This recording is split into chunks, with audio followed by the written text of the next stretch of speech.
Bobby Beverage here. So, Wine Business Monthly, a couple days ago, came out with a review of the industry, speaking about winery growth within the United States. And not surprising, all 50 states for quite a while now have had a winery in them. Alaska, Hawaii, Maine, places that you would probably never think that would have a winery growing grapes. But nonetheless, winery growth remains strong and growing within the United States. And wanted to share with you some interesting data that was reported. First thing is speaking to, obviously, California leading the charge by far with 4,973 wineries. But, Texas at almost 500. You have, 161 in Missouri. And then obviously, with Oregon and Washington being significant wine producing states as well. But it's amazing. It's awesome. It's strong. It's showing that people are, thriving and expanding their scope and understanding of wine itself, that good wine can be made in other places throughout the United States besides just, California, Washington, and Oregon. Let's see what the total, if it had the total. Yeah, now there's 11,691 wineries in the United States. And being a beverage industry consultant, you get a lot of calls from sub $1 million in total revenue. And they're trying to make the decision whether this is a business or it's a hobby. And a lot of people want to be in the beverage industry, the wine industry, the spirits industry. But you got to make that distinction because there's a lot of costs involved with, owning a winery, producing wine. And a lot of people don't kind of get above that either 1,000 or 5,000 case threshold or seek, mass market national distribution. But if it's a hobby and it's fun and your friends are buying it, awesome. If you're looking to grow, that's a different story. But let's kind of look down and see what the meat and potatoes of the report tells us here. It says the number of U.S. wineries grew by 3% in 2022, marking another year of growth that continues a long-term trend in effect for at least the past decade. More younger and younger ages are finding themselves enjoying wine during dinner, during social events, and the demographic has widened, which is absolutely excellent. And so obviously the craze of home winemaking and, along those lines has, grown exponentially. And, we're seeing consumption grow, and therefore we're seeing participation grow from the production side. So it's according to the Wines and Vines Analytics Winery database. That's, if you're not familiar with Wines and Vines, provide incredible insights and metrics on industry trends. It says the United States is now home to 11,691 wineries, which is nearly 400 more than in 2021 and 1,215 more than in 2020. Since 2019, the number of U.S. wineries has grown at a rate of 4%, which matches the growth rate since 2010. The sustained growth of wineries through the pandemic and associated economic turmoil is encouraging, especially when compared to the decline seen in the restaurant industry and other on-premise and retail outlets over the same period. With total U.S. wine sales expected to remain flat or even decline in the coming year, winery growth may slow in the future. The one thing about the alcohol industry is that people drink in good times, people drink in bad times. It's just the price at which they're purchasing at. So it's kind of a resilient industry, and you can see that based over the last 12 years, there's been very stable growth, even though they're reporting that there might be a slowdown in overall total sales in the wine industry. Yet the U.S. wine business is hardly a uniform one, and that is reflected in the growth of smaller wineries across all 50 states. Like I said, all 50 states now have a winery.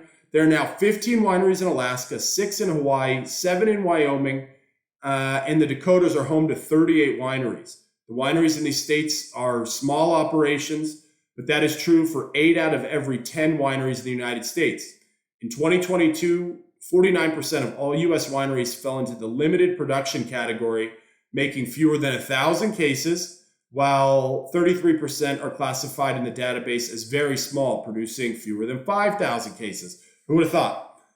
Combined, these two categories account for 82% of all U.S. wineries in 2022, which shows that there's just very small production, little small establishments producing something either for their friends or family or for a small amount of club members.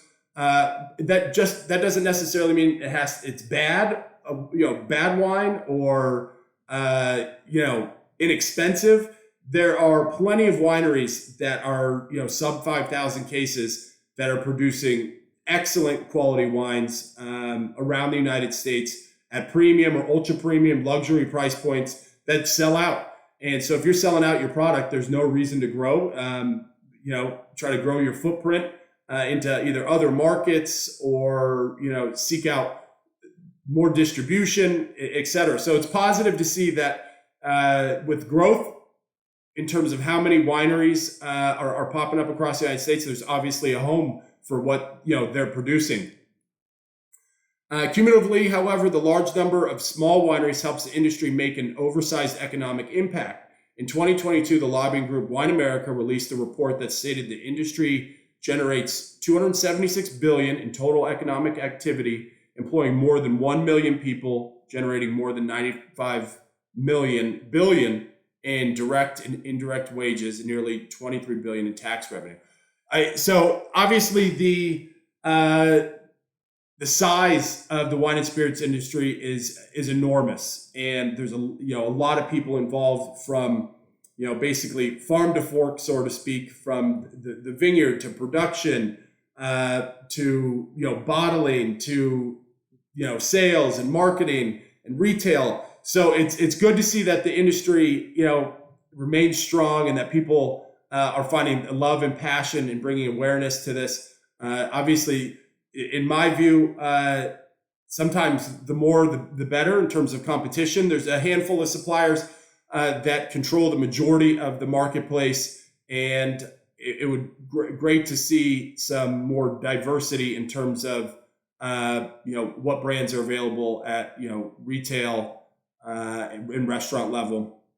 As the number of small wineries continues to see solid gains, there has been much less growth among the largest U.S. wineries.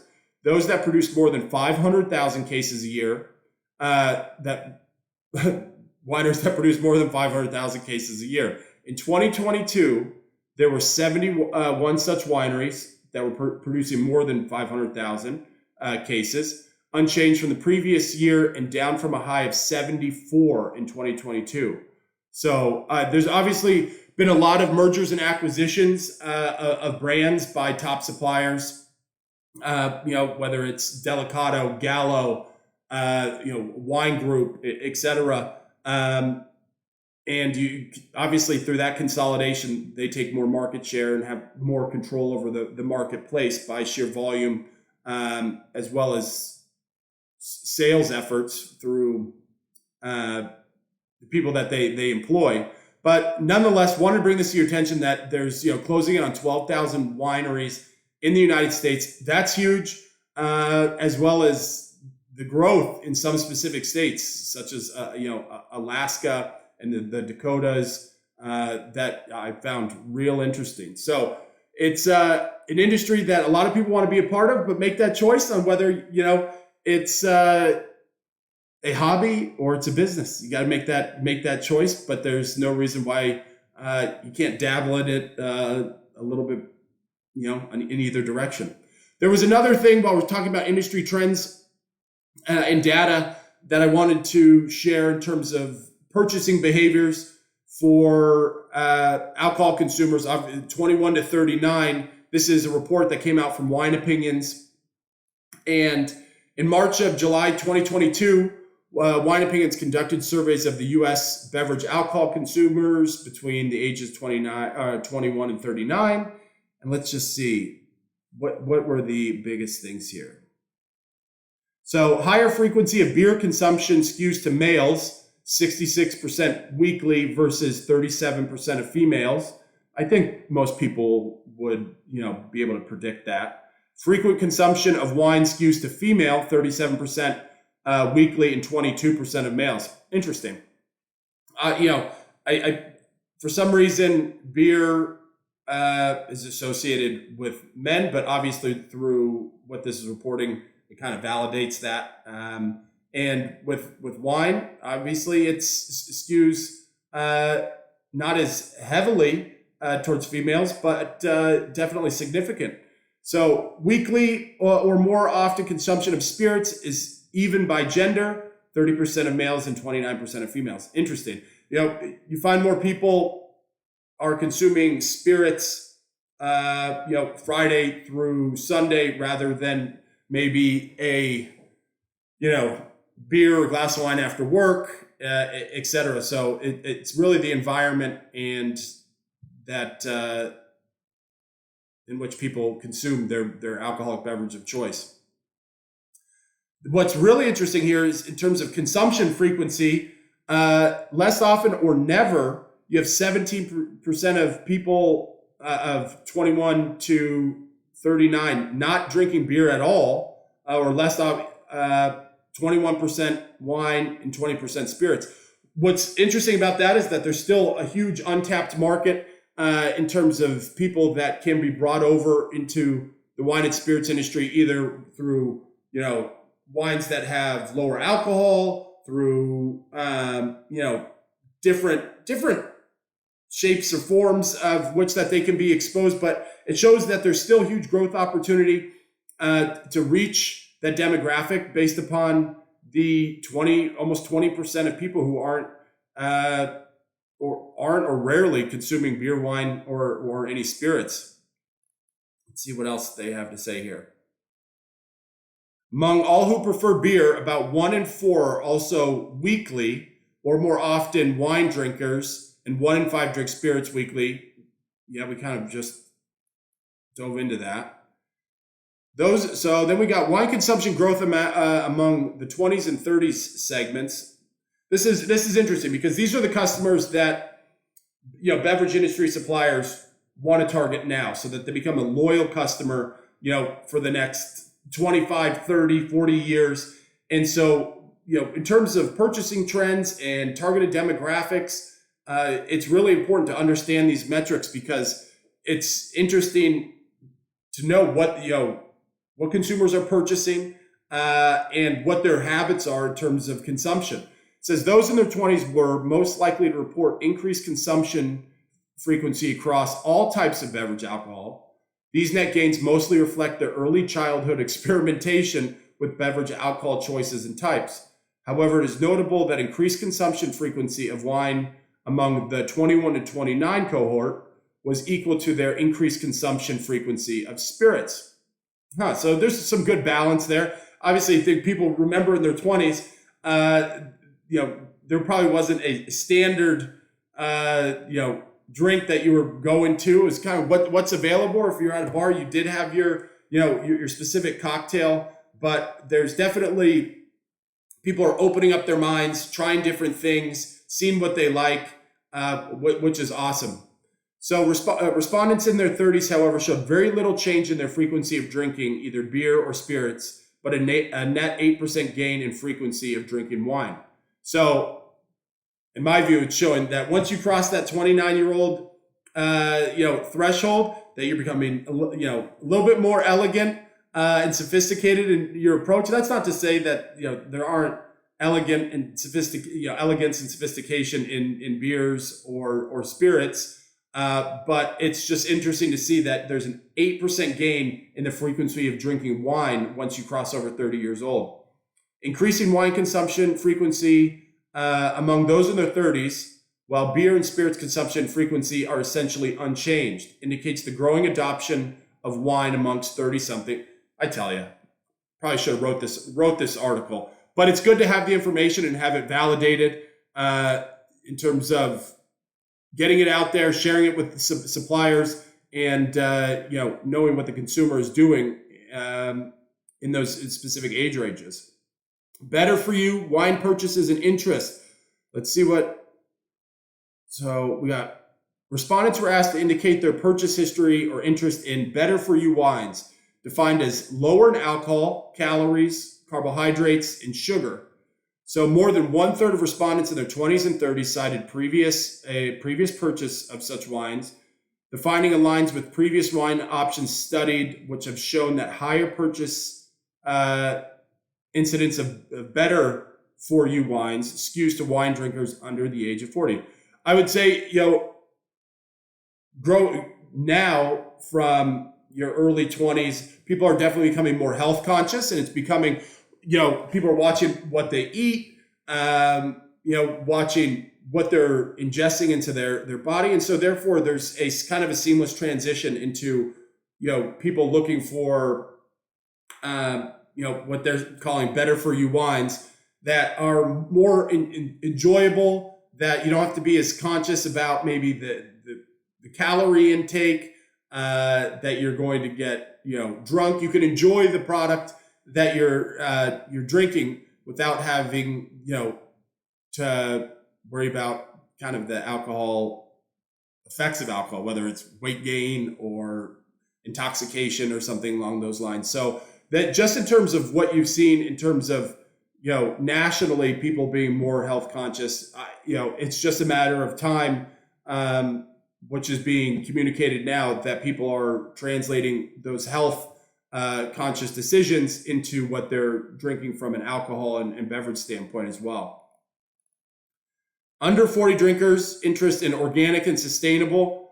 Having wines made with organically grown grapes and made by wineries certified for sustainable practices are either very or somewhat important to the majority of respondents in their 20s or 30s.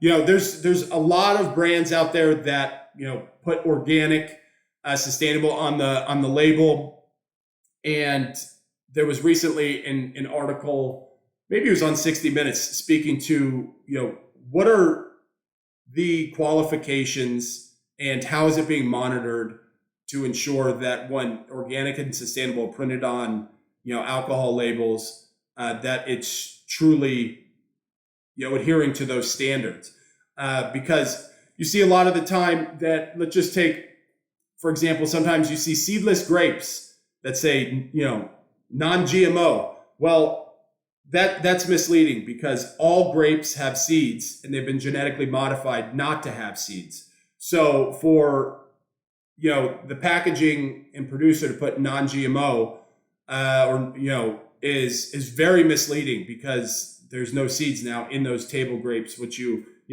enjoy just from the supermarket. So I think it's really important that there's an emphasis placed, on what standards are being upheld, that they're regularly being checked, because now the organic and sustainable movement in the industry is becoming pretty standardized. But I don't know if there's a level at which, once they receive those certifications, that they're, updated on a regular basis to ensure that they're still meeting those quality control standards, in the vineyard as well as through the production process. That's what Wine Opinions gives. Real interesting information. I think it's really important for, data, metrics, trends to be shared with everybody, because it's interesting to see, how industries continue to evolve and change. So just wanted to share these couple things about the growth of the number of wineries within the United States that's remaining strong, as well as purchasing trends and what people are finding interesting in terms of what they're drinking during the week, males, females, and what they're skewing towards in terms of options that are available to them. So, Bobby Beverage, we'll catch up with you later.